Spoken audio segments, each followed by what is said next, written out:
Good morning. It's just before 9 a.m. on the east coast of Florida, and welcome to Coffee and Tea with OMG. Oh, you are Mr. Right there. Sometimes I try to be. You are always.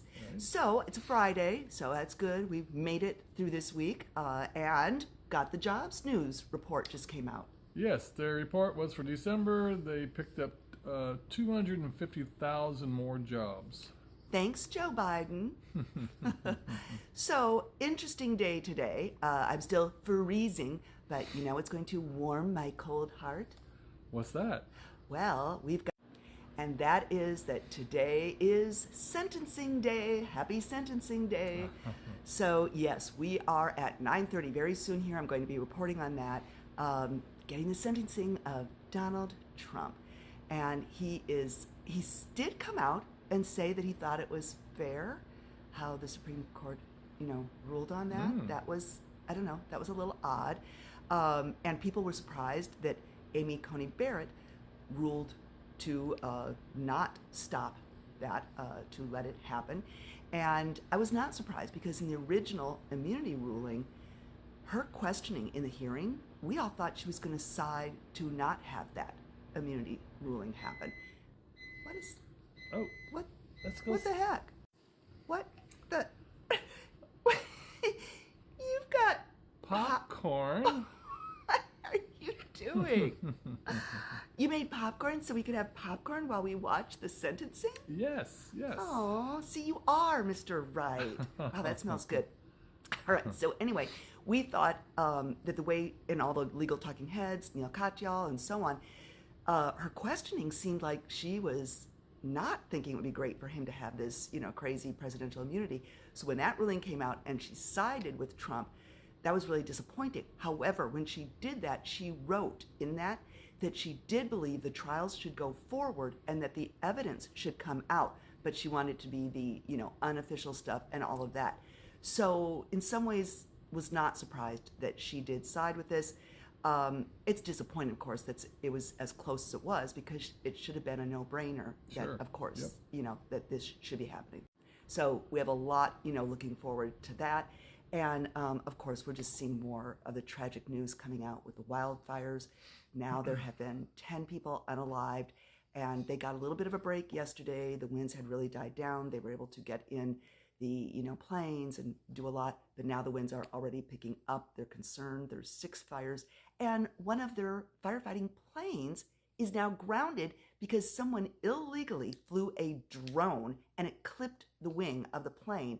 And are you kidding? They already have so many terrible things going on, and people, and there's probably somebody trying to get pictures or do whatever. Yeah. So it's just, and I've told people before, of course they know we live in Florida. Our thing is we have fires. Yeah, we do. We haven't had them in a while, but it's the tornadoes and the hurricanes, and you and I have been through several together in the short time we've been together. But separately, we went through 04. Right. And that's when we had like 4 or 5 that year, 3 in a row that were terrible. And Mike lost his entire house here that we are in right now and had to rebuild from the ground up. Yeah. So you know what that's like. Yeah, it's very stressful. The insurance companies they're overworked, and they're also hard to deal with because they got so much on their plate. It took a year to rebuild. Wow. But the thing about Florida, we've been through so many hurricanes, you can see them coming. You've got like a week to 10 days. It's constant TV. Yeah, constant. And they have these spaghetti models that show. So you plan your strategy based on where the thing's going to hit. Yeah.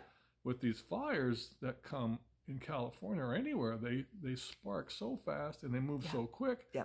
You don't have time. The one guy said he had less than 3 minutes to get out of his house and get down the road because it was rushing towards him. Yeah, I mean, and didn't you say that there was a former, a gold medalist swimmer, an older gentleman? Yeah. He lost 10 of his medals. He couldn't get to them in time because the fires were just on him. So I mean, they definitely get warnings, like anyone does, that like in the Midwest, they'll get warnings that it looks like there could be a lot of tornadoes or storms or things developing. And they did get warnings that, there would be the Santa Ana winds, or that, because of the heat and the drought. We get that here. But honestly, just because you get a warning saying that the fire risk is high, you don't do a whole lot. You just basically, if you're good about it, you conserve on water and don't set any, any burning anything or whatever. But you're not getting your house prepared the way we do for a hurricane. Yep. It's terrible. No, we've got, like I said, we got a week to prepare. We get, we have fuel for our generators. We have food stored. We have hurricane kits. We have weather radios. And we determine if we're going to board up or not. Sometimes we do, sometimes we don't. And, whether we're going to evacuate, that's a whole nother story I'm not going to get into. He did evacuate in the storm. Was Francis, I believe. Yeah. That 04. Yeah, because it was so terrible with Charlie. Then the second one was like 2 weeks later, and that was Francis, and it was coming right here in your area. And we evacuated our farm. So you and I both evacuated for that one. But that one they got wrong as to where it was going to hit. It went to where I evacuated with my daughter and the horses. We took all the horses, went to the Ocala area because our farm had been so damaged in Charlie. We got a direct hit. We evacuated 19 horses, went to Ocala, and it came there, and we were stuck with no power. But you said you were kind of, and don't anyone take this the wrong way, because it's tragic what has happened to people's homes, but you were kind of rooting for either nothing or... Well, I kind of wanted nothing, or I wanted total destruction, because I wanted to rebuild my house, make it nicer, and I got total destruction. So again, please take that with a grain of salt. It's not that he was hoping bad things. No. But what he meant was he didn't want like a half or that, that either. You had a very, starter-ish, it was not great then, and you wanted to rebuild. And you weren't taking advantage of the system. You did all the rebuilding yourself with your brother.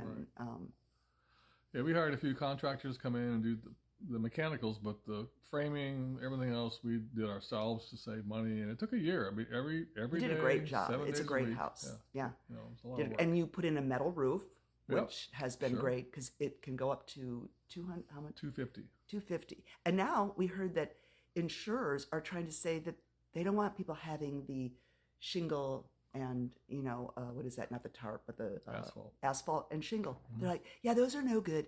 People need to have metal.